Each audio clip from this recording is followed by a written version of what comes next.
Note, the following program is a Springer Podcast Network production.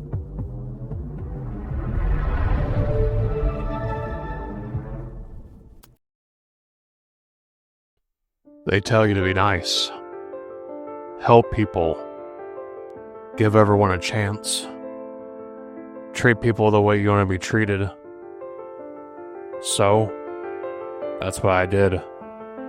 I trusted people who hadn't earned it. I carried burdens that were never mine to carry. I kept saying yes because I was afraid that saying no would make me the bad guy. But somewhere along the way, I realized something. Some people don't see kindness as strength. They see it as an opportunity. They don't appreciate your generosity. They expect it. And the more you give, the more they take. So what happens when being the nice guy starts costing you your peace? What happens when you're tired of being everyone's safety net? And how you stop being a people pleaser without becoming a jerk.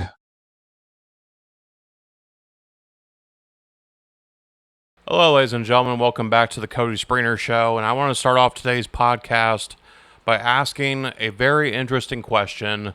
And that question is, can being too nice actually hurt you? We've all heard, treat people the way you want to be treated. I still believe that. But somewhere along the way, I confused being kind with never saying no. Looking back, I can see that some of the biggest setbacks in my life came from putting everyone else's needs ahead of my own.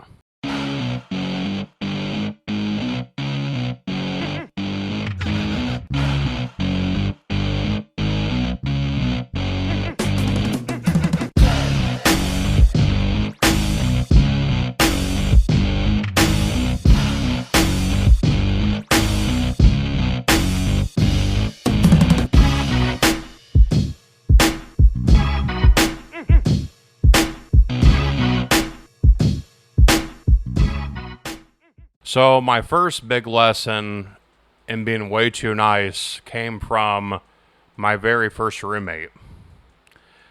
And I think I've told this story before on my podcast, but I think it bears repeating for new viewers of the show. But my first roommate was a guy named Brian. And this was when I lived in Van Wert, Ohio. And I had lived in a duplex apartment on Washington Street.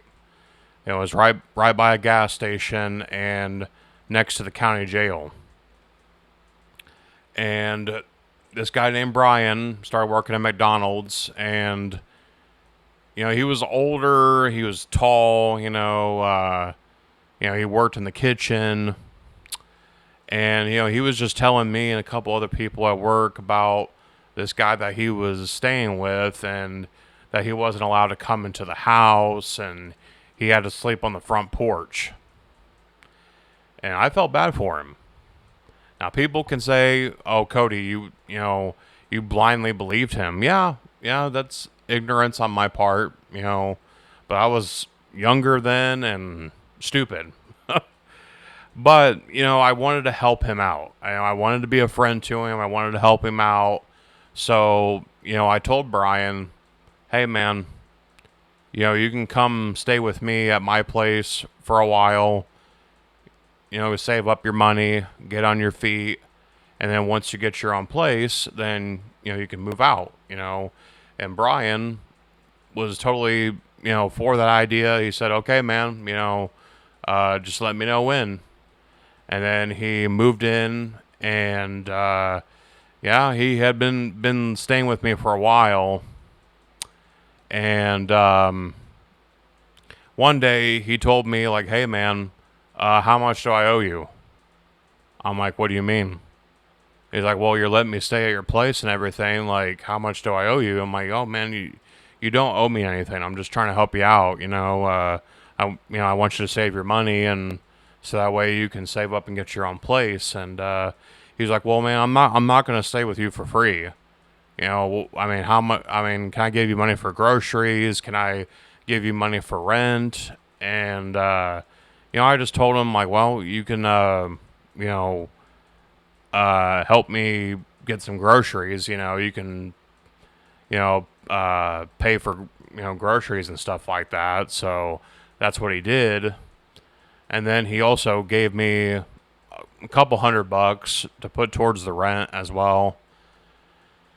And then, you know, Brian and I, we're building up a bond as friends and everything. And, you know, it was nice having a friend, you know, to be there, you know, to do stuff with, play games, watch movies, you know, hang out.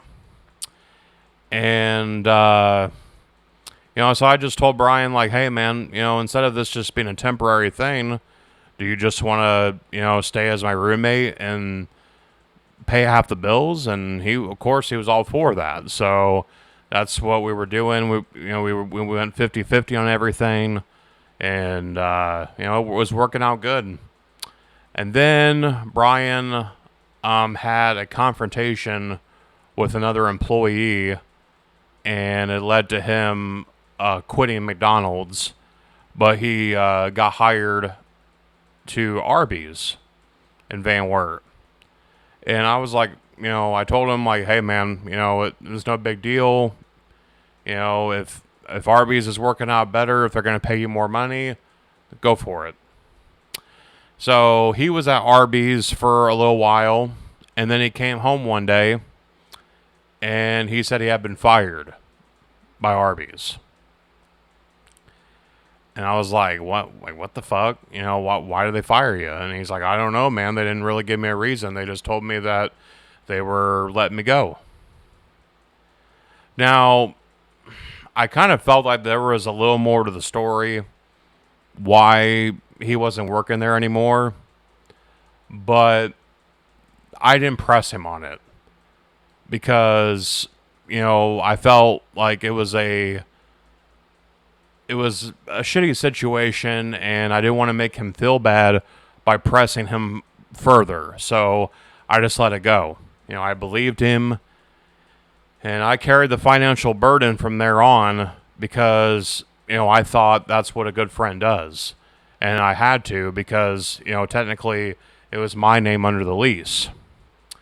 So for the next 3 months, you know, Brian was pretty much at home doing nothing all day long. I was playing video games, watching TV, you know, while I was off at work. And then I had realized later on that he actually had not been fired by Arby's, that he quit. Yeah, he quit Arby's because he just didn't want to work anymore. And I was pissed off when I found out the truth. And then eventually, you know, I got into a relationship with a girl, and I actually decided to move in with her at her grandparents' house. And I told Brian about it, and then that's when things kind of got volatile between me and him, because I went to Cedar Point for the weekend. I come back, and my PlayStation had been pawned by him. And then I had a coffee table, a TV, and my entertainment center had all been sold. And I believe to this day that they were all sold for drugs.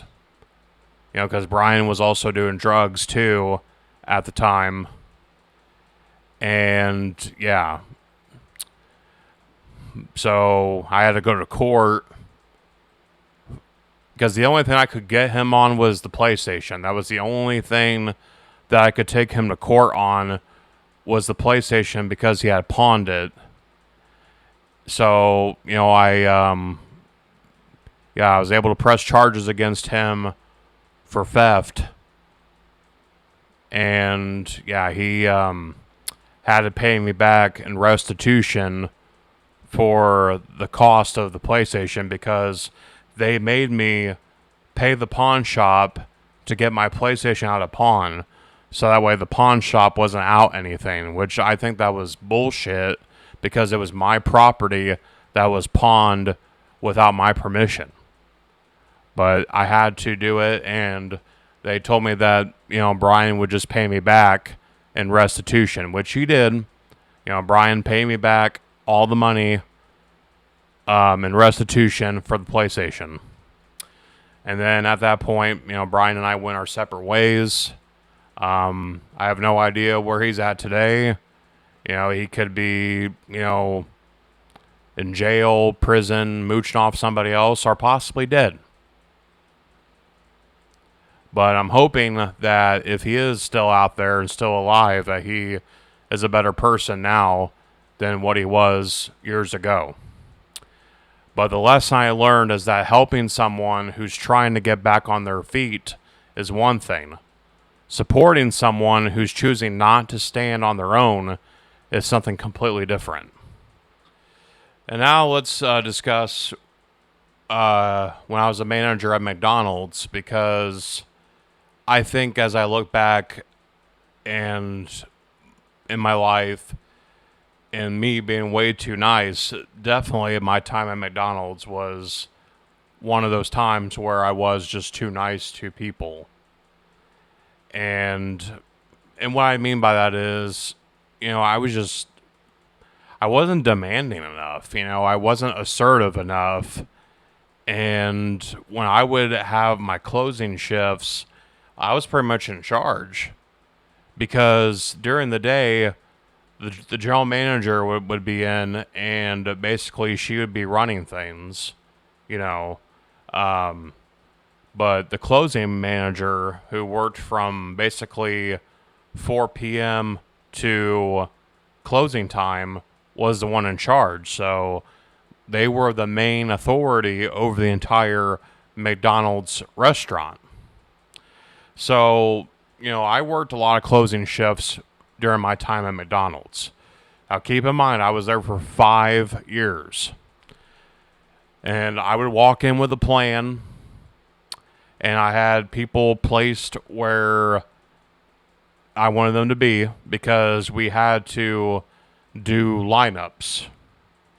So we would look at the schedule, we would see who is all working, and what time they would come in to the time they were scheduled to be off. And, we would assign people where we wanted them to be. Like, so-and-so would be on drive-through. They would be taking orders with a headset. One person be on front counter. They're dealing with customers at the front counter. One person's in the back making food, making sandwiches. And one person's on the grill. They're cooking the patties. They're cooking nuggets. They're doing all that. So I had people assigned where I wanted them to be at. And a lot of the times I had employees that didn't like where they were placed. Like, oh, I don't want to be on front counter tonight. I don't want to talk to people today. Or, no, I don't want to be in the grill area today. I want to be somewhere else. I want to be up front. Or, oh no, I don't want to do this. I don't want to do that. So instead of me sticking to what I believed was best, I was changing things to keep people happy. And as I look back, I wish I would have basically just stood my ground and said, no, this is where you're going to be at, because I think this is what I need to do in order to have a good shift. I need the best people in the best spots, and I think you're the best person here on front counter, so that's where I need you to be at. But no, I felt it was more important as a manager to be a good manager was somebody that everybody liked. But what I learned later on is that good leaders sometimes have to make decisions that people don't like. And I wish I would have done that. Because I was well liked as a manager, people wanted to be on my shifts. People wanted to be on my closing shifts, and and I had to work with high schoolers all the time. So people that are 15 to 17 years old. Sometimes we would have adults on the night shift, but not very many. It was mostly just high schoolers, and dealing with them sometimes is a pain in the ass. I'm just being honest. Yeah, dealing with them was like pulling teeth sometimes, because they're doing what they're doing. They go to school, and then they get off of school, and then they come to work, and let's say they had a bad day at school, they bring that into work, so their attitude is just shit. And yeah, and it just can put a damper on everybody else, at sometimes. And there were times where I was assertive, but it was only when I was getting pissed off. Because I remember one time, like, I had my best girl person, which is actually still a close friend of mine to this day. His name's Adam. By the way, Adam, if you're watching this, love you, dude. But yeah, I had Adam, and then I had a girl working with him, and she was quiet, but a nice girl, introverted. And then I had this big kid working the grill, and then there was another person that was doing fried product. And what I mean by fried product, they were doing putting nuggets in the fryer, crispy chicken in the fryer, McChicken. That's basically what they were doing. And every time someone called it out, like, oh, I need nuggets, so then they would drop a basket of nuggets. And then once the nuggets were done cooking, then they would put the nuggets in the tray and then put it in the heating area, or where all the food's at, so it keeps it nice and hot. But yeah, so I had 4 people back there, and it was a manageable situation. It wasn't too busy. It wasn't to the point where I had to jump on the other side and help them out. But food was just not coming out of the kitchen.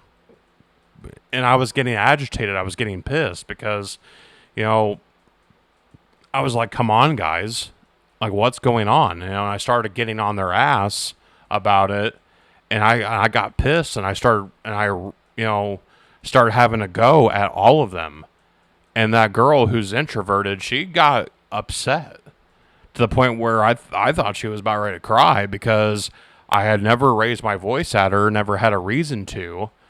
And yeah, I mean, but it was like one of those times where I had expectations, and those expectations were not being met. And I wasn't trying to be an asshole. I was just trying to do my job. And yeah, man. But I just kind of felt like I was just too nice as a manager. I should have been more assertive, should have had expectations, and clearly outlined those expectations for all my employees. And then, I felt like, I would have gotten more looks from upper management, because I think that was my biggest problem. And I got told this by my boss, which was the GM, that I was, kind of too nice, that I was trying to be everybody's friend instead of being their boss. And as I look back, she was absolutely right about that. So, yeah, I mean, being in a leadership position is not easy. It really isn't. Because you got to deal with so many different personalities, and, those personalities clash. And I think in my later years, I was starting to become more assertive, but I was still kind of being too nice at the same time. I remember one time my one closer, because I had 2 closers. I had one closer for the grill, and that was Adam all the time. And then I had a front closer, and this particular girl, she was having issues with her boyfriend. And I don't know what was going on, but I kind of felt like it was kind of like one of those relationships that were very toxic for whatever reason. They fought a lot, and she was working the back window, and she was asking me, like, hey, when am I going to get to go to break? Now, she works 4 to close, but, I had a lot of the high schoolers working like 4 to 8, and they would have to go on break. If they worked 4 hours or more, they had to get a 30-minute break. That was just policy. So I told her, like, I'll get you on break soon. I just got to get, the minors on break first, and then I'll get to you. And then she started getting pissed at me. She said it was bullshit. And I'm like, I have to get the minors on break. I have to do that. Because if I don't, then we're going to get hit with a minor violation, and those are $1,000. So I have to get them on break first before you. That's just how it goes. And then, she was just like getting shitty with me. And I'm like, and then I looked at her like, do you think this is the most mature way to handle the situation right now? And she said, no, you're right. It's not. Like I was starting to talk her down, and getting her to realize her behavior. But then about like a minute later, she's like, you know what? Fuck it. And then she left. She quit. She walked out. And I was just like, are you kidding me? But sometimes you had to deal with that, sometimes people just walk out and quit, not even tell you. And and it's something that you can't control. But yeah, as I look back in hindsight, I kind of wish I would have been a more assertive leader than being the one that people liked. Before we get back into the show, I want to shout out the newest followers on the Springer Podcast Network Facebook page. I appreciate your guys' support, as always. And without any further ado, let's get into the shout-outs. I'm going to start off with Sean Staroba, Timmy Hebert, Ron Romine, Kerry O'Reilly, Vasu Shukla, Gentleman James Alexander, Badass Toy, Vito Forever Eep, my wife Crystal, love you babe, and then Aluwa Soya La Toy in T. If I mispronounced that, let me know. I am sorry. I apologize. But I appreciate everyone who's followed the Facebook page. And if you want your name shouted out in a future episode, make sure to follow the Springer Podcast Network on Facebook. We see every follower, and we appreciate every single one of you, and I want to acknowledge your support. Now, let's get back into the podcast. All right, now I want to go over the rules that I live by now, because I'm not the same person that I was 10 or 15 years ago, and life has a way of teaching you lessons the hard way. And these are the principles that I try to live by now. And the first rule number 1, is that respect is a two-way street. You have to give respect to get respect. Because respect isn't about fear. It's not about scaring people into respecting you. And honestly, it's not that hard to give someone respect in order to get that same respect in return. And respect isn't automatic. You shouldn't have to respect someone automatically. If they're being a douchebag to you, if they're treating you like shit, then why should you respect them? I wouldn't. Fuck them. And then if you treat people well, then you should expect to be treated well in return. It goes back to what I was told as a kid.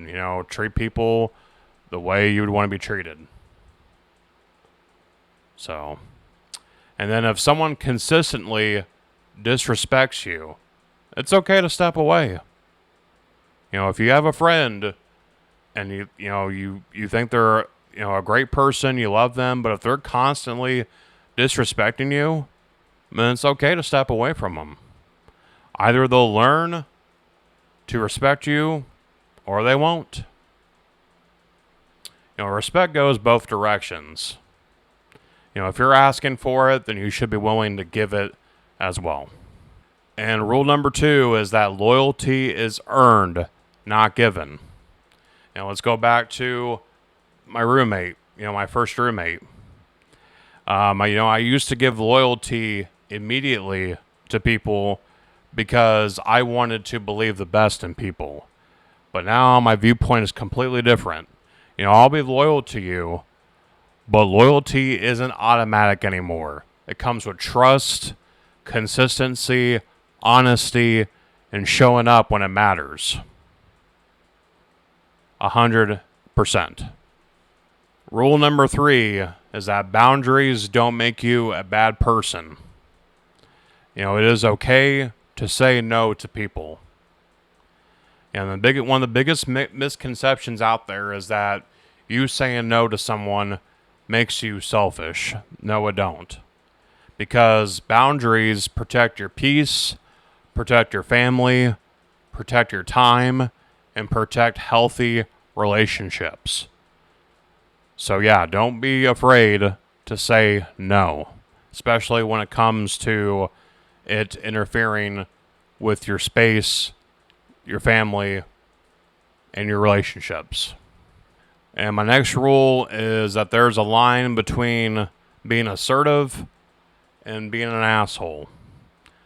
Because, like I said, when I was a manager at McDonald's, I thought I had 2 choices. Either be the nice guy that everyone liked, or become the jerk that everyone hated. But now, and I wish I would have known this, that there's a third option. The third option would be, me setting expectations clearly, treating people with respect, listen to feedback, be willing to explain my decisions. But once that decision is made, I'm not going to undermine myself just to avoid conflict. So here's some examples. Being the assertive person would be saying, here's what's expected of you.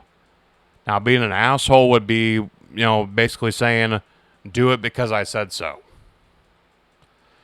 Now, an assertive person also holds people accountable for their actions. If someone breaks the rules, do something wrong, hold them accountable. Now, if you're being an asshole, you're going to humiliate somebody over something. And then, I think I would, listen before deciding. Just hear the person out before I make a decision. And being an asshole would be to ignore everyone else. You say, nope, I don't care. Fuck you. You do what I say.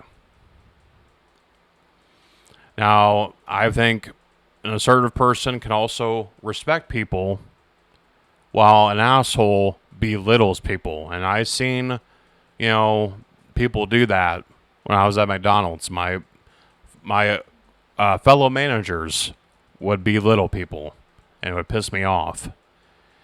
And then, being assertive means standing by your decisions.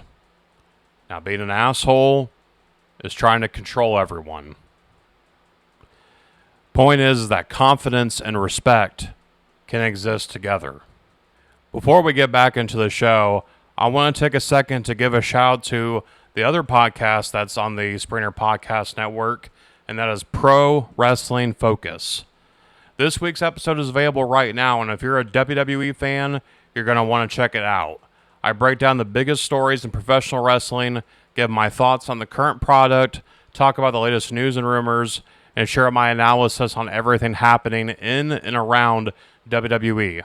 Whether you've been watching wrestling for decades or you're just getting back into it, Pro Wrestling Focus is the place to stay caught up on all the action. You can listen and watch on Spotify, Apple Podcasts, YouTube, Facebook, Rumble, and wherever you get your podcast. Now, let's get back to the Cody Springer Show. Now, to everybody else, here's some advice I would give to people.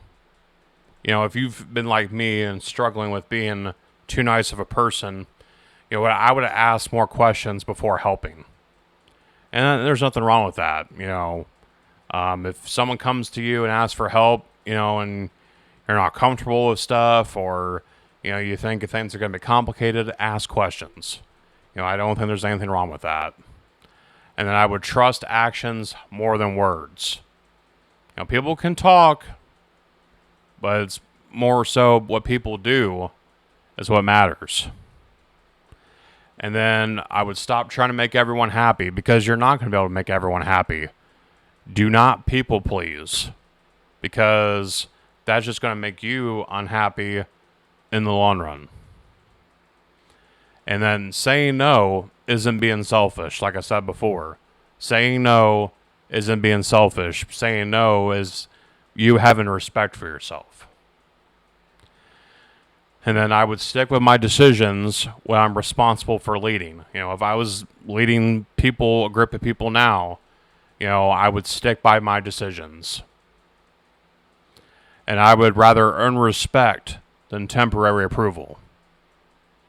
I would rather earn somebody's respect at this point than having temporary approval from someone. So, if there's one thing I've learned, it's that kindness is one of the best qualities you can have, but it needs boundaries. People will respect you for your generosity more when they know it isn't limitless. I don't want to become a hard person. I just want to be someone who's kind without being taken advantage of. I don't want to be known as the nicest guy in the room anymore. I'd rather be known as someone who's fair, honest, dependable, and willing to help, but also someone who knows where to draw the line.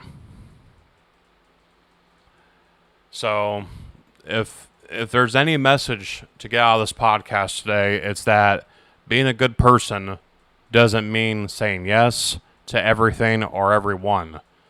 The goal isn't to become harder, it's to become wiser about when to help, when to hold your ground, and when to walk away. And with that, guys, that will do it for today's episode. I appreciate your support as always, and there will be more to come here on the Cody Springer Show. Take care, and I will talk to you all very soon.